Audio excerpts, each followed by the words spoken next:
In today's video, I am going to teach you how to auto-delete rows in Google Sheets. This method uses Google Apps Script, which lets your spreadsheet clean itself up automatically in the background. It is especially helpful if you need more control than the built-in tools provide, or if you want deletions to run more often than once per day. In this example, the script is designed to automatically delete any row where the date in column A is older than 30 days. Start by opening the Google Sheet that you want to manage. Make sure your data includes dates in column A, because that is what the automation will check. For the best results, the dates should be real date values in Google Sheets, not plain text. Also, if you have a header row, keep it consistent so your sheet stays organized after rows are removed. Next, go to the menu at the top and click Extensions. From that menu, select App Script.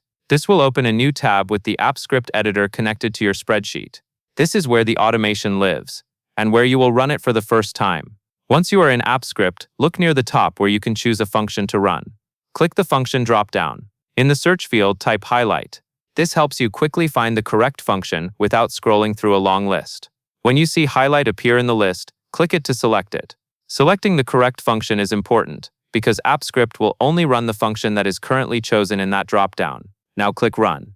The first time you run a script, Google may ask for permission. If you see authorization prompts, follow them so the script can access the spreadsheet and make changes. After that initial approval, it can run more smoothly in the background.